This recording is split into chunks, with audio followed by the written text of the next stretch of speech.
dizia eu, veio então o ministro do Trabalho, o ministro Arnaldo Prieto, ele me procurou pessoalmente, tentando o que ele chamava de conciliação entre as tendências do governo e a resistência da OAB. E a tentativa de conciliação por ele proposta seria então no sentido de que a Ordem dos Advogados manteria a sua independência, manteria a sua autonomia, mas deveria prestar contas ao Tribunal de Contas e a outros órgãos governamentais. Eu respondi a Sua Excelência que, pessoalmente, eu não tinha nenhuma preocupação com relação à prestação de contas. Contas eu as prestava à minha diretoria, ao Conselho e à Assembleia. Mas o problema era um problema institucional, porque não existe maior subordinação de uma entidade qualquer que seja, de que é a subordinação financeira. E desde o momento em que a Ordem dos Advogados, embora se lhe reconhecesse toda a autonomia, toda a faculdade de se dirigir, estivesse sujeita à prestação de contas a qualquer órgão governamental, na verdade ela perdia a sua autonomia, porque não existe entidade qualquer que seja que possa se manter autônoma, independente e livre, quando existe sobre ela um organismo que exige uma prestação de contas através da qual pode lhe fazer toda espécie de exigências. Antes de iniciar a palestra que me foi pedida sobre defeitos do ato jurídico, do negócio jurídico, eu tenho duas palavras de agradecimento também.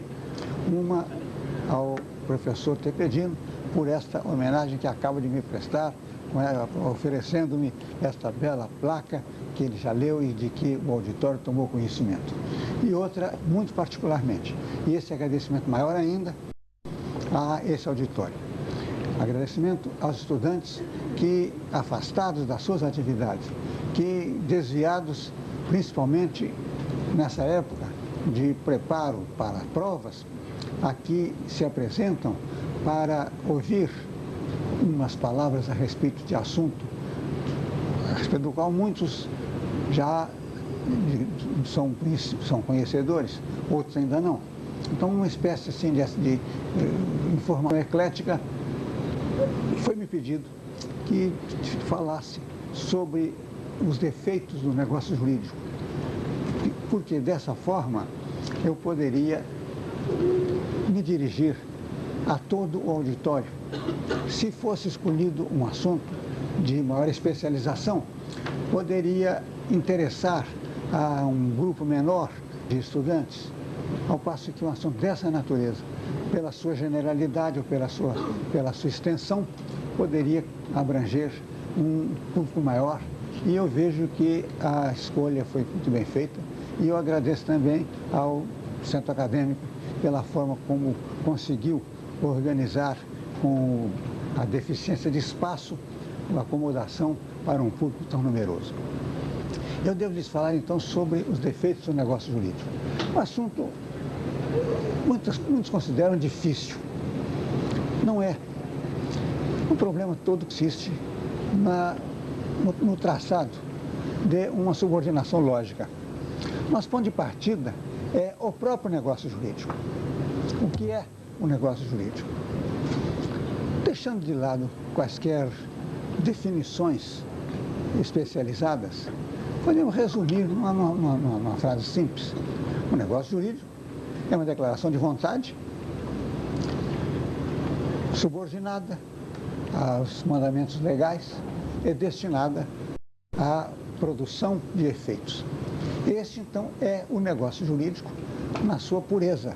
É o negócio jurídico puro, sem defeito, sem falhas, sem quaisquer deficiências que possam perturbar o seu entendimento, a sua aplicação e, principalmente, a produção dos seus efeitos.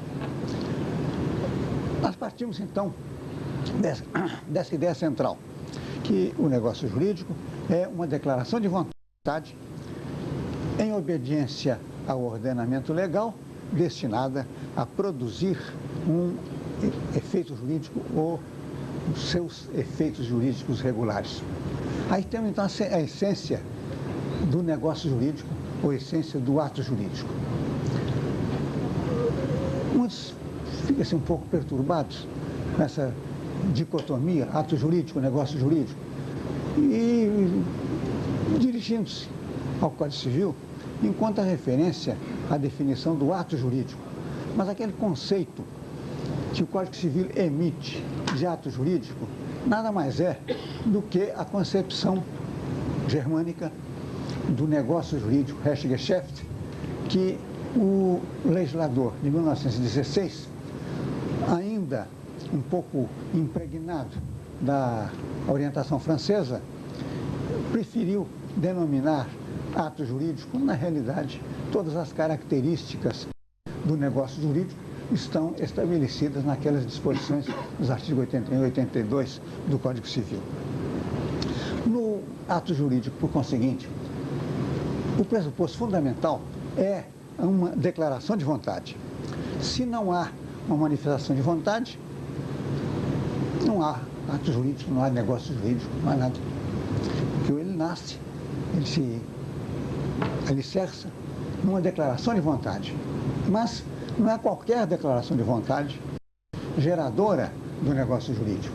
Há de ser uma declaração de vontade que se submeta aos princípios do ordenamento legal. A produção de efeitos da declaração de vontade ou a produção de efeitos do ato jurídico, do negócio jurídico, é subordinada a dois parâmetros. De um lado, a sua autenticidade.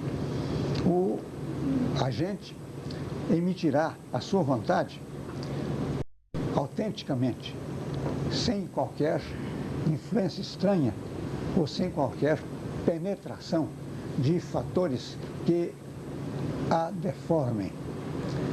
Em segundo lugar, que esta declaração de vontade há de se subordinar aos princípios legais, há de se subordinar aos mandamentos da lei. Daí, essa consequência, primeiro, não havendo declaração de vontade, não há ato jurídico, não há ato nenhum, não há negócio nenhum. Segundo, faltando a autenticidade da declaração de vontade, existe o ato jurídico. Se houve uma manifestação de vontade, se efetivamente o agente manifestou a sua vontade, há um negócio jurídico. Mas nem sempre essa declaração de vontade é suficiente para que se produzam os efeitos queridos pelo agente, porque se essa declaração de vontade, embora seja autêntica no sentido de que foi emitida de fato pelo agente, faltar-lhe-á a produção de efeitos se ela deixar de se subordinar, dela deixar de se sujeitar às prescrições que envolvem como requisito a própria criação, a própria manifestação voluntária do agente. Daí dizer-se que o negócio jurídico pode estar sujeito a dupla deformidade. Ele pode ser influenciado por fatores que alterem a sua autenticidade ou pode ser influenciado por fatores que lhe retirem a subordinação ao ordenamento legal. Daí então vem os defeitos do negócio jurídico.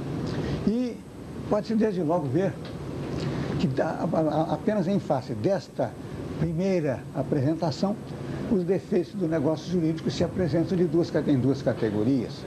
De um lado, aqueles defeitos que se insinuam na própria manifestação de vontade. O agente manifesta uma vontade não própria, não escorreita, não pura.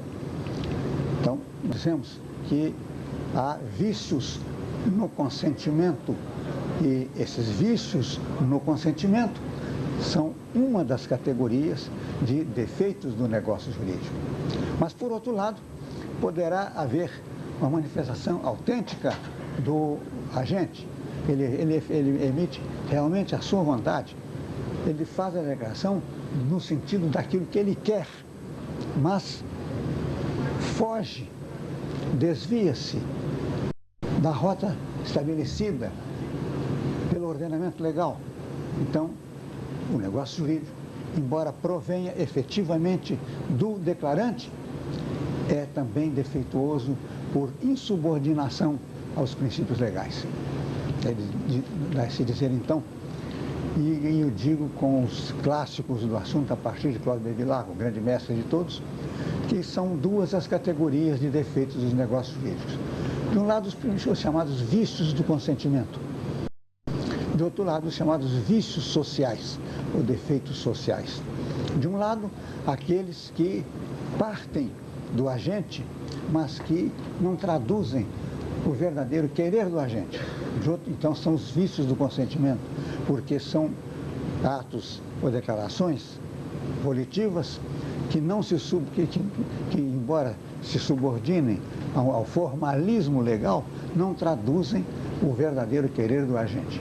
Do outro lado, os chamados defeitos sociais, em que ocorre a presença da declaração de vontade, a bem dizer, autêntica, porque o agente manifesta a vontade que quer. Ele traduz o seu verdadeiro querer, mas esse querer não se subordina aos princípios legais, então se dizem esses defeitos chamados defeitos sociais.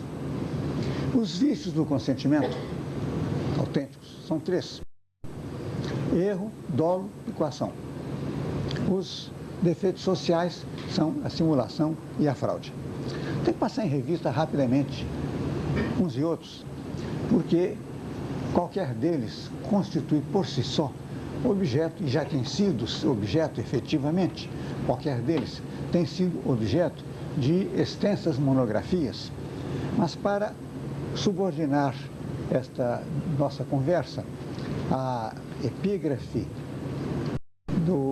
ao enunciado do que lhes foi proposto, eu devo lhes falar sobre os defeitos do negócio jurídico. Então, passando rapidamente, como que às pressas, sobre cada um deles, para lhes dar uma ideia sucinta em que consiste cada um desses defeitos. Primeiro, os vícios de consentimento. O primeiro deles é o erro. O erro é o defeito, o vício de consentimento mais simples, mais corriqueiro.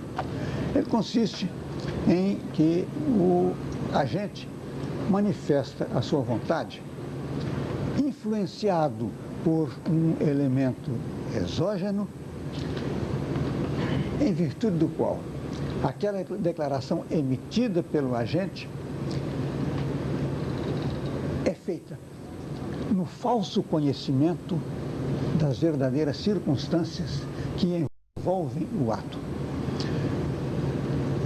De tal maneira que, se o declarante tivesse o conhecimento de todas as circunstâncias envolventes do ato, ele não emitiria aquela declaração de vontade.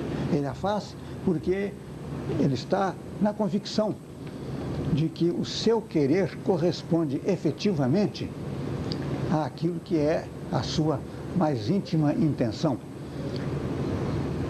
Mas, pelo fato de interferirem ou de intercorrerem outras circunstâncias estranhas à sua declaração de vontade, ele não a emitiria naqueles termos, se as conhecesse. Daí dizer-se, então, que o erro consiste numa emissão de vontade. Obrigado. Uma emissão de vontade no desconhecimento ou no falso conhecimento das reais circunstâncias de fato que envolvem o ato declarado. O próprio Código faz um acrescentamento a dizer que se assemelha ou se equipara ao desconhecimento ou ao falso conhecimento que o agente tenha das circunstâncias que envolvem a sua declaração de vontade, é a ignorância. O agente pode não ser influenciado por nenhum fator estranho, mas ao emitir a sua declaração de vontade, está na ignorância de qualquer circunstância que seria importante no momento da sua emissão de vontade. Então, na própria noção legal, a ignorância das circunstâncias é equiparável ao erro no sentido de desconhecimento ou falso conhecimento das circunstâncias que envolvem no ato. Mas não é qualquer erro, porque erros há muitos, erros há de toda espécie, mas o erro que constitui elemento básico deste defeito do negócio jurídico é o erro determinante, é o erro essencial, o erro que envolve circunstâncias acidentais não tem o efeito de paralisar a produção de efeitos daquela declaração de vontade, por conseguinte não tem o condão de destruir a produção de efeitos do negócio jurídico estabelecido. Os escritores costumam fazer uma certa discriminação, mas em que consiste este erro essencial? O que é o erro importante, o erro que determina o defeito, determina a mácula incidente sobre o negócio jurídico? Primeiro, é o erro sobre o próprio assunto, que os romanos dizem error in negotio. O agente comete um erro sobre o ato em si, ou o chamado error in persona, na fonte romana, o erro sobre a pessoa, é alguém que quer emitir uma vontade, uma declaração de vontade, tendo em vista a pessoa a quem essa declaração volitiva é dirigida, mas equivocou-se por qualquer motivo, ou por ignorância, ou por interferência de vontade estranha. Então, há um erro a respeito da pessoa, error in persona, ou pode atingir a identidade do objeto. Um exemplo mais simples que se dá a respeito: o indivíduo está pensando que vai comprar um quadro de Portinari e está comprando um debuxo de um principiante qualquer. É um erro que atinge o objeto, error in corpore. E o error em substância, aquele que atinge a própria substância da coisa. Em qualquer desses casos, o declarante não emitiria vontade se ele conhecesse a circunstância real que liga, que se prende aquilo que constitui a essência da sua declaração de vontade. Aí então se diz que há um erro determinante ou um erro essencial. Mas ao falar sobre o erro, e com alguns pequenos exemplos citados, nós estamos referindo ao erro de fato, erro sobre a pessoa, erro sobre a substância da coisa, erro sobre o próprio objeto. Então, em todos esses casos, o de que se cogita é do erro de fato, mas também envolve a doutrina do erro um outro aspecto, é o erro de direito. Error in iure, a saber, se da mesma forma que o erro de fato importa em traduzir-se num vício do consentimento, ou se também é possível admitir-se que se alegue como defeito, como vício do consentimento do agente, o erro de direito. E aqui nós estamos em face de dois conceitos. De um lado, a ideia normal, a ideia comum, uma pergunta que eu faria a todos vocês como faria todos os meus colegas que se encontram aqui à mesa nesse momento. É possível a alguém conhecer todo o direito? É impossível.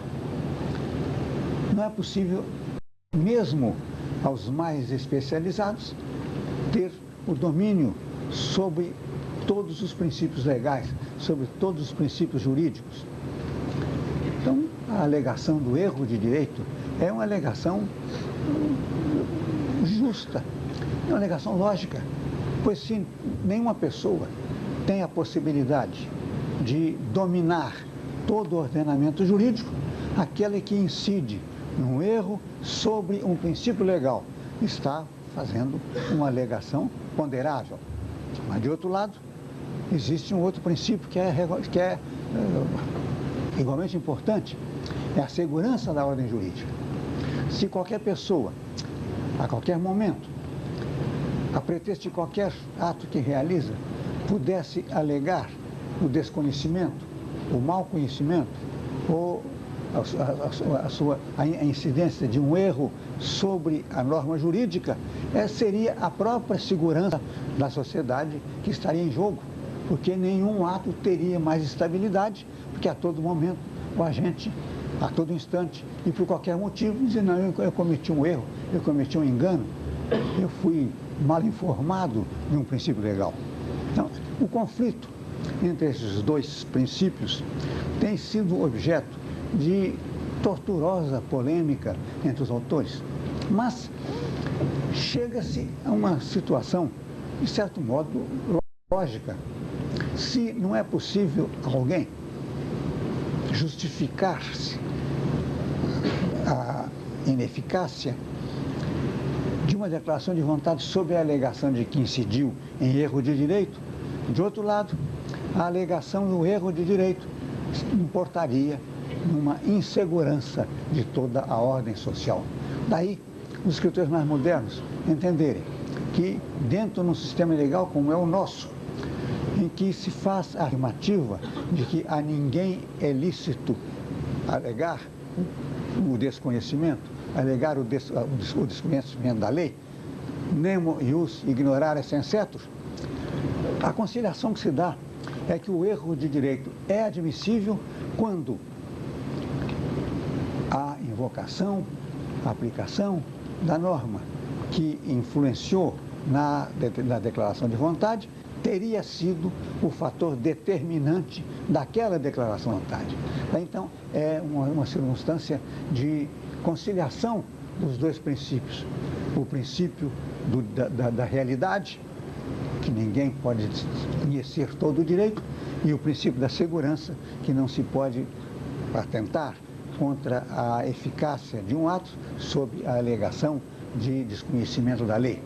Mas quando se pode apurar ou demonstrar que aquela declaração de vontade foi emitida no falso pressuposto do conhecimento da lei, mas que aquela alegação é fundamental para a própria declaração de vontade, é uma conciliação admissível. O que é matéria que se desloca para um outro terreno, se no terreno da apreciação judicial. Cabe então ao juiz, com o seu bom senso, com o seu conhecimento, com a sua experiência, saber distinguir até onde esta alegação do error iuris é uma alegação sincera ou ela se planta apenas no plano de uma excusativa para o agente se furtar aos efeitos da sua declaração de vontade. O segundo vício do consentimento é o dolo. Há uma grande semelhança entre o erro e o dolo. Em ambos, há uma emissão de vontade desconforme das circunstâncias de fato que envolvem a emissão volitiva. Mas a diferença entre um e outro é que no erro, o agente faz a declaração de vontade na suposição de que as circunstâncias que envolvem o ato são aquelas que ele supõe, enquanto que no dolo, o agente é levado por manobras por procedimentos maliciosos de alguém interessado, certamente, da própria pessoa em que a declaração de vontade, ou a quem a declaração de vontade é dirigida, no sentido de conduzi-lo àquele erro. Então, não são dois vícios idênticos, mas eles se distinguem. De um lado, o agente manifesta a vontade no falso pressuposto das circunstâncias, no falso conhecimento das circunstâncias que o envolvem.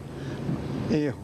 No segundo caso, o agente emite a declaração de vontade, conduzido, levado por insinuação de alguém que o leva àquela manifestação de vontade, emitindo uma vontade que não seria a sua própria, porém conduzida, influenciada por manobras, por malícias que alguém, um terceiro, ou a própria pessoa a quem é dirigida a emissão volitiva, lhe faz para levá-lo àquela declaração de vontade que não constitui o verdadeiro querer do agente. Mas não é qualquer dolo que leva a caracterizar um defeito do negócio jurídico. É o dolo malicioso, é o dolus malus, é aquele em que o agente é levado a realizar aquela declaração de vontade, mas teve como efeito uma produção ou uma criação de um prejuízo para alguém. Então, é o dolo mau, é o dolo malicioso, diferente do dolo inocente, que não tem como efeito, como consequência, um prejuízo a alguém ou à ordem pública, mas que também não deixa de ser uma influência que leva o agente a emitir a vontade que não é rigorosamente a sua vontade. Por exemplo, a mídia, a todo momento, a todas as horas do dia, está apregoando as grandes qualidades de um determinado produto e muitas vezes está emitindo informações que não correspondem à realidade para captar a clientela. Então, é um procedimento doloso, porque ele está muitas vezes deformando a realidade para obter que alguém adquira um produto ou faça qualquer negócio. Então, não se pode considerar que esse procedimento publicitário signifique um dolo malicioso, um dolo mau, mas é o dolus bonus, é o dolo inocente, que não tem por objeto ou não tem por finalidade criar ou gerar um prejuízo para alguém ou para a ordem pública, mas que podem conduzir o agente a uma declaração de vontade que não seria propriamente a sua se não tivesse aquela influência que leva o declarante a emitir a sua declaração.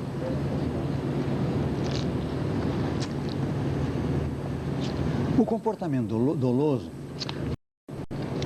do próprio agente ou pode ser de um terceiro. Então, o dolo pode ser o dolo do próprio agente ou o dolo de um terceiro.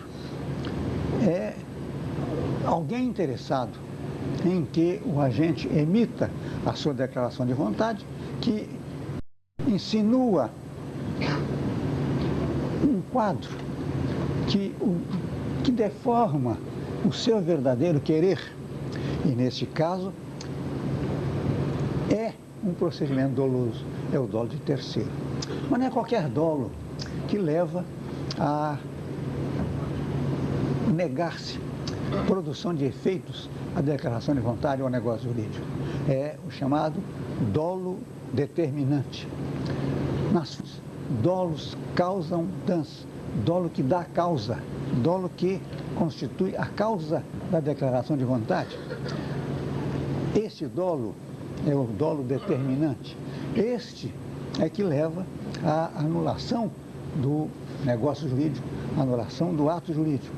O outro, o dolo incidente, o dolo acidental, não pode ter essa consequência extrema de implicar na anulação do negócio jurídico, mas nem por isso deixa de ser objeto de punição da ordem pública, e a consequência será então diversa. Se o dolus causam dans, se o dolo determinante terá como efeito a anulação do negócio jurídico, o dolo incidente ou dolo acidental sujeita o agente a perdas e danos, mas o ato por ele praticado, o resultado da declaração de vontade sobrevive, não obstante a penetração ou a influência de um fator que conduziu o agente àquela manifestação de vontade, que não seria a sua própria declaração de vontade, não seria o seu próprio ato, mas que foi levado por aqueles fatos. Se se trata de uma insinuação que importou em ser a causa determinante da própria produção do ato, a consequência é a anulação do ato. Se não chegou a esse efeito, se foi um dolo incidental, dolo não determinante, é reconhecida a sua existência pela ordem jurídica, não para chegar à consequência extrema da anulação do ato, mas para impor ao doloso o pagamento de perdas e danos àquele a quem a sua declaração de vontade veio causar um prejuízo, embora não seja um ato essencialmente importante ou um efeito determinante. A terceira manifestação de vontade viciada seria a coação. Uma pessoa pode agir impelida, levada por outra. Pode ser subordinada à ameaça ou à insinuação que leve o agente a emitir uma declaração de vontade, mas que não o faria se não fosse a imposição determinante de um terceiro atuando sobre o seu psiquismo.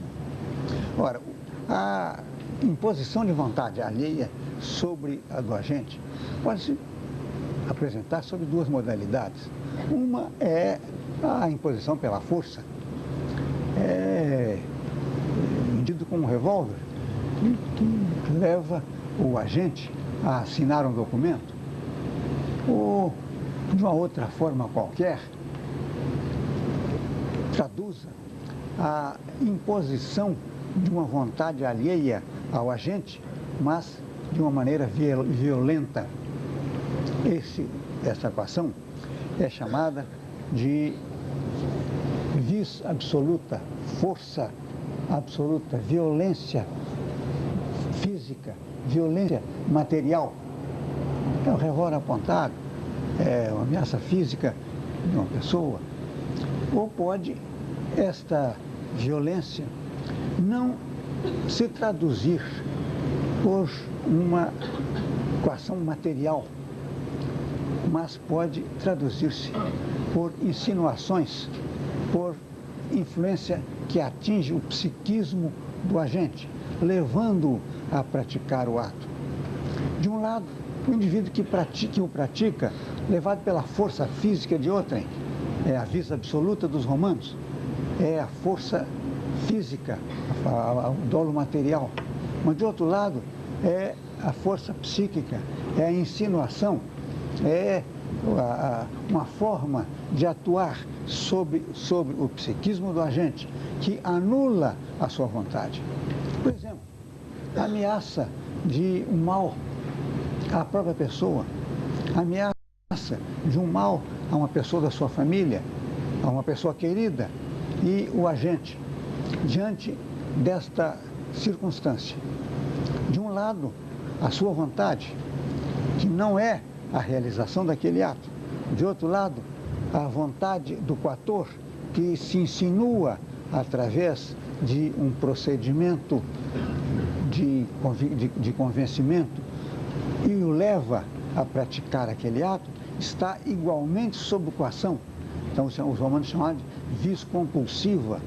Difere da vis absoluta, porque na primeira não há ato nenhum. O indivíduo que assina um documento com um revólver apontado sobre o ouvido não praticou ato nenhum. Ele garatujou o seu nome, a sua assinatura num papel, porque a sua vida estava em risco. Mas a coação moral é igualmente um defeito, um vício do negócio jurídico, porque o agente, diante de duas circunstâncias, ou ele pratica o ato que seria o do seu desejo, e então está sendo objeto do que lhe impõe, através de insinuações ou ameaças, um terceiro, ou se submete a estas influências de terceiro e pratica o ato que não é o seu próprio ato. De tal maneira, na coação, se distingue perfeitamente a vontade do agente e a vontade de quem atua sobre o seu psiquismo, entre a vontade do agente coacto e a vontade do coator. Os autores costumam dizer que na coação, na realidade, há duas vontades. Uma é a vontade do coator.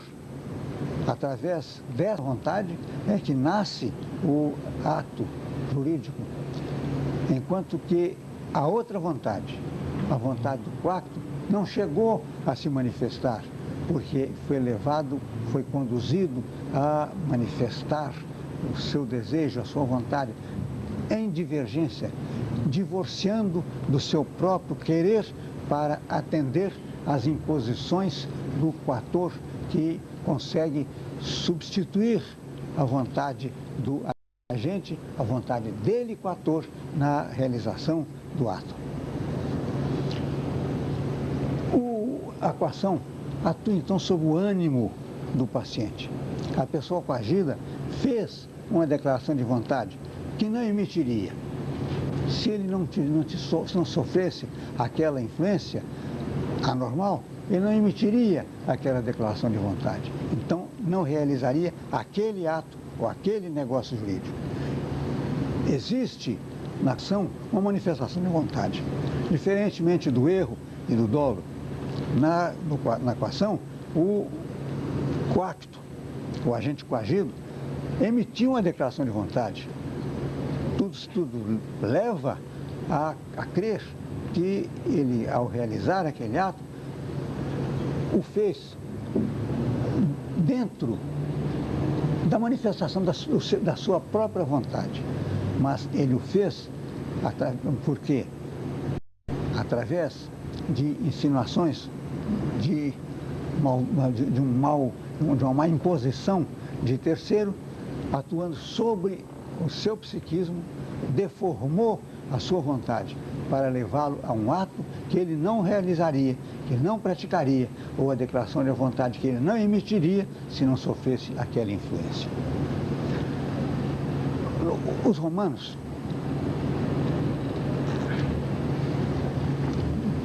consideravam a figura da coação, tendo em vista uma ideia de uma pessoa capaz de resistir a qualquer imposição.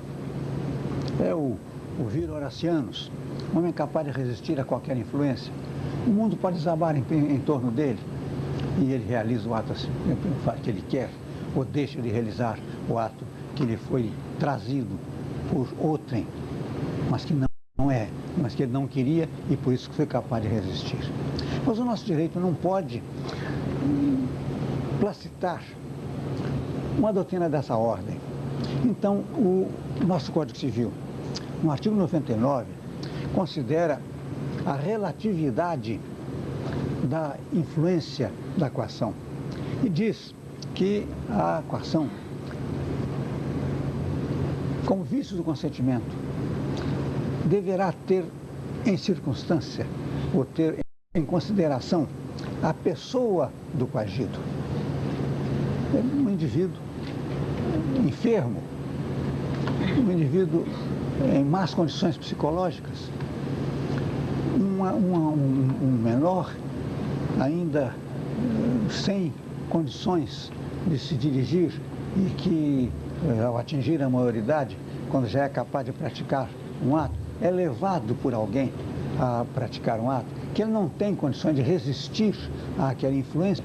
Então o Código Civil manda que se leve em consideração não a figura de um vir constantíssimos, de um padrão de homem forte, capaz de resistir a todas as imposições, mas tendo em vista as circunstâncias da própria pessoa do coagido e considerando estas circunstâncias que envolvem esta pessoa, poder então avaliar até onde a influência estranha pode levá-lo a praticar aquele ato a que ele foi levado.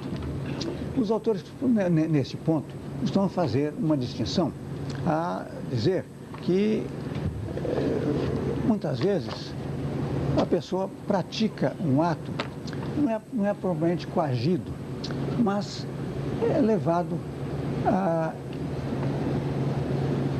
atender às considerações pessoais de outrem e pelo respeito a esta outra pessoa,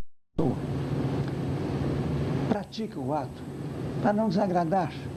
É o temor reverencial, é o indivíduo que pratica um ato para não desagradar o pai, ou para não desagradar uma pessoa que tenha certa ascendência sobre ele. Então, nesse caso, não se considera que existe coação. O temor reverencial não é qualificado como coação, porque não significa a imposição de uma vontade estranha ao agente para obter uma declaração de vontade, mas é o próprio agente, pelo respeito, pela delicadeza, pela atenção que deve a outrem, pratica um ato que não seria propriamente o ato da sua vontade íntima, mas não deixa de ser uma declaração de sua vontade, muito embora a tenha emitido para não desagradar ou em respeito à pessoa que o levou a praticá-lo. A vítima na coação pode ser objeto da própria determinação cogente. Então, disse que a coação pode constituir uma ameaça dirigida ao agente, ou pode ser uma ameaça dirigida a outrem, uma ameaça que é dirigida a uma pessoa da intimidade do agente, uma ameaça feita aos parentes mais próximos, aos pais, e o agente pratica o ato, emite aquela vontade para evitar que seja imposto a outrem um mal que ele considera que deve evitar praticando o ato que praticou ou emitindo a vontade que emitiu. E a anulação do ato por coação pode se realizar quando o ato é decorrente de imposição do próprio coator ou de terceiro, que, agindo sobre a vontade do agente, o leva a praticar um ato em benefício de outro, então pode ser anulação nesse sentido. Esses são os três vícios do consentimento, vícios da vontade, caracterizados por essa ideia global, uniforme. O agente emite uma declaração de vontade. Não é a vontade que ele queria emitir.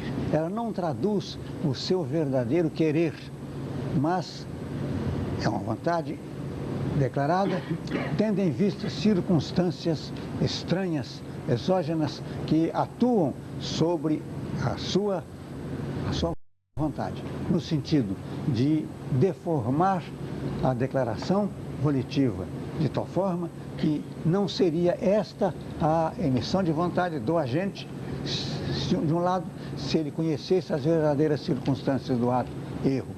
Se ele não fosse induzido a outrem por manobras maliciosas para praticá-lo, dolo, ou se não lhe fosse imposta a realização do ato pela presença de força estranha, coação.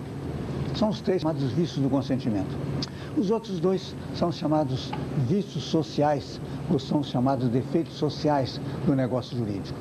Nesses primeiros, há uma desconformidade, há um divórcio entre a vontade do agente e aquilo que seria sua verdadeira vontade se não tivesse sobre ele influenciado determinados fatores. Do outro lado, nos chamados vícios sociais ou defeitos sociais, a vontade é a do agente. Ele quer aquele ato, ele pratica o ato porque quer, mas o defeito consiste em que, embora praticando um ato que é o ato de sua vontade, vai ao arrepio do ordenamento legal.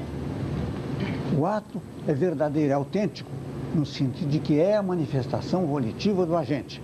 Mas esta manifestação volitiva do agente se desvia das normas legais. Então, infringe aquela terceira parte da declaração, da definição de negócio jurídico, como eu lhes falei de princípio. Se o negócio jurídico é uma declaração de vontade, destinada à produção de efeitos, em subordinação aos princípios da ordem legal, nós tratamos até agora de declaração de vontade que não corresponde à vontade do agente. Mas agora nós vamos tratar de declaração de vontade que corresponde à vontade do agente. Mas o defeito consiste em que essa declaração de vontade se desvia dos princípios que a ordem legal estabelece. São os dois últimos, são a simulação e a fraude. Na simulação, existe um ato que é aparentemente normal. O indivíduo pratica um ato normal, sob a forma de uma doação, sob a forma de uma compra e venda, não importa.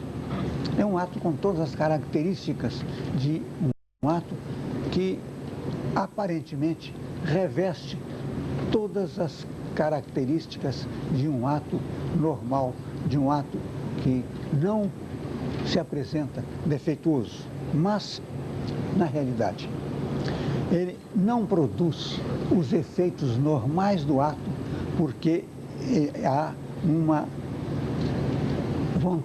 a vontade do agente se dirige precisamente nos efeitos, em que os efeitos do ato simulado não são aqueles que um ato, se fosse normal, produziria.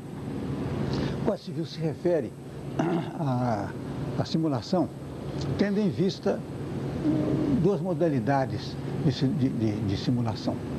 De um lado, seria uma simulação absoluta, quando o indivíduo emite uma declaração de vontade, pratica um ato que contém uma declaração, confissão, condição ou cláusula não verdadeira, ou quando o indivíduo pós-data ou antedata um ato. Isso pode até parecer uma coisa um pouco estranha nessa fase em que nós estamos de um comércio ávido de clientela a anunciar a todo momento a aceitação de cheques antedatados, de cheques pós-datados. Na realidade, este título é um ato simulado, porque cheque é uma ordem de pagamento à vista. E quando um comerciante aceita a emissão de um cheque a prazo, um cheque com data diferente, um cheque antedatado ou pós-datado, ele está praticando um ato simulado, porque fora da normalidade do ato. O ato é um cheque aparentemente normal, como todo cheque, mas é um cheque que não se destina à sua finalidade, que é receber a sua liquidação automática, imediata, pela instituição financeira, porque ele é uma ordem de pagamento à vista.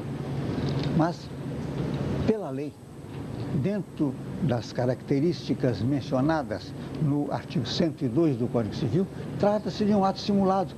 É um ato aparentemente normal, mas a produção dos seus efeitos difere da sua normalidade.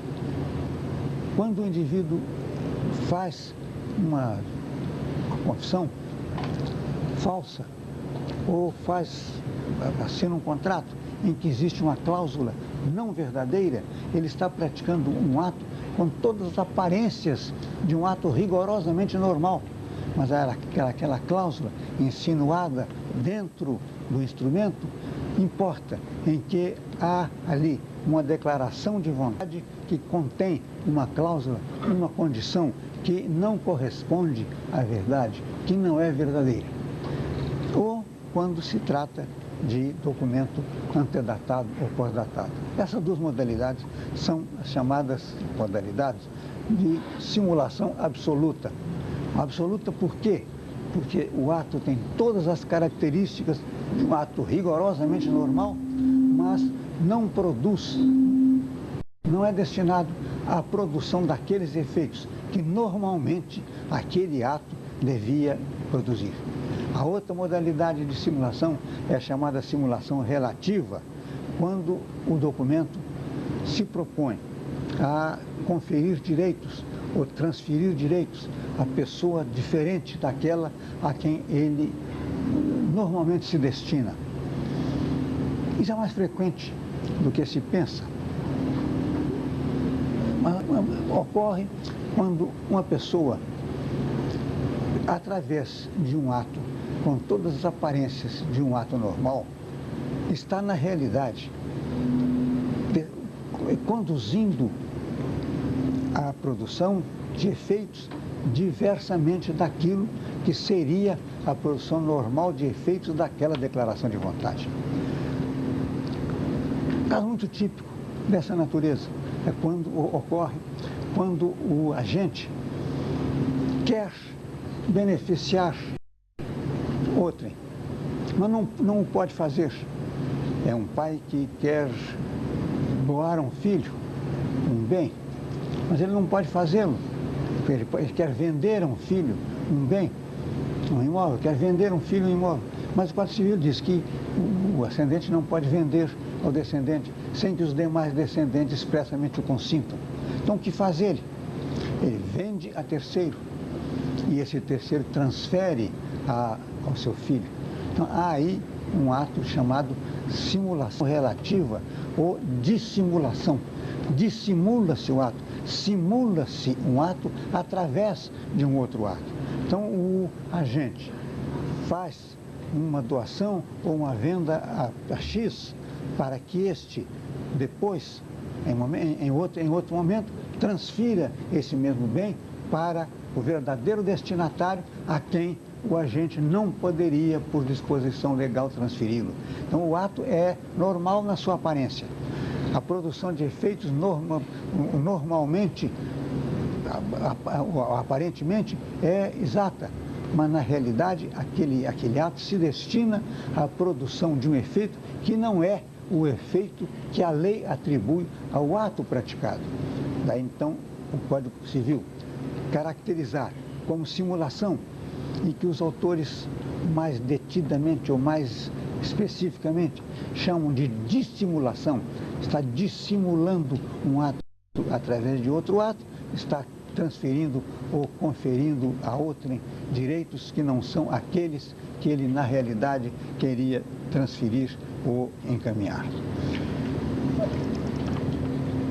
A simulação pode ser maliciosa ou pode ser inocente.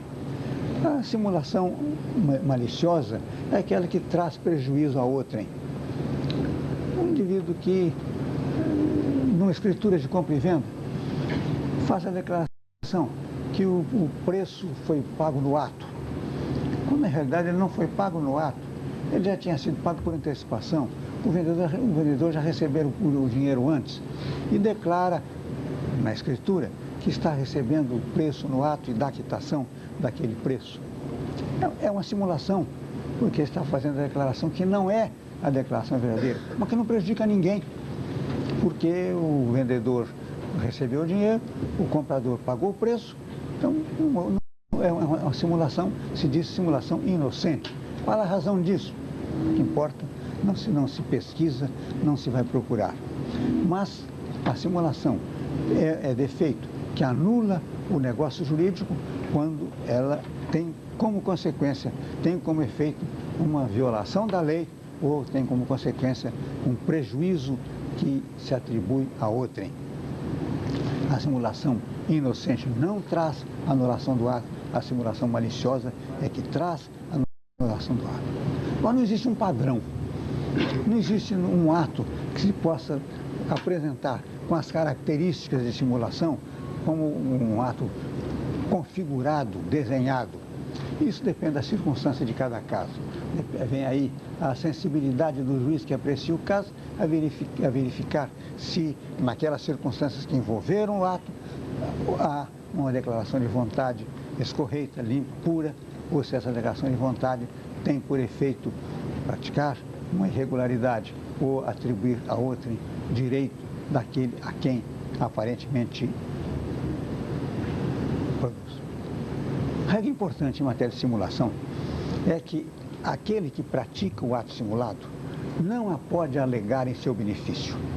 A regra é velha, já vem do jeito romano. Ninguém pode se beneficiar alegando, invocando a sua própria torpeza, a sua própria irregularidade, o seu próprio mau comportamento. O romano dizia, nemo auditur proprium turpitudinem allegans. Ninguém pode ser ouvido quando alega a sua própria torpeza, quando alega o seu próprio mau comportamento. Essa regra é significativa, é importante, porque se o agente procedeu simuladamente, não pode, alegando a simulação que praticou, pleitear o desfazimento do próprio ato, porque isso seria contrariar a regra moral a que todos os atos jurídicos devem obediência. Em último lugar, nós vamos falar rapidamente sobre fraude contra credores, pedindo a vocês um pouco de desculpa por ter excedido já o tempo que eu devia ter limitado. Nós vamos procurar resumir, porque eu não queria deixar sem falar sobre uma parte dos defeitos do negócio jurídico. Na fraude contra credores, não há falha de consentimento. Na fraude contra credores, a vontade é verdadeira. O agente praticou um ato que é o ato da sua vontade, mas ele está em desconformidade com a ordem jurídica, porque o ato é praticado em detrimento de alguém, em prejuízo de alguém. Isso normalmente ocorre quando o indivíduo está insolvente ou está nas portas da insolvência e faz um ato de beneficência, um ato gratuito, beneficiando alguém, e com este ato ele que já era insolvente ou se está na iminência da insolvência, prejudica os seus credores. Então trata-se de um ato que traduz a vontade própria do agente. Ele quer a realização daquele ato, mas aquele ato vai contra a ordem jurídica. Por quê? Porque o patrimônio de cada um de nós é a garantia dos seus credores em relação aos compromissos que assume. E o indivíduo que é devedor e que está insolvente ou está na iminência de insolvência e transmite um bem seu, faz uma doação ou perdoa uma dívida a alguém, está praticando um ato prejudicial a outrem. Então, trata-se de um ato fraudulento. É fraude contra credores. O Código Civil define transmissão gratuita de bens ou remissão de dívida pelo devedor insolvente e que por ela se torne insolvente. Quando a fraude é praticada num ato bilateral, ela assim se caracteriza quando a outra parte tem conhecimento das circunstâncias deficitárias em que se encontra o agente ao praticar aquilo.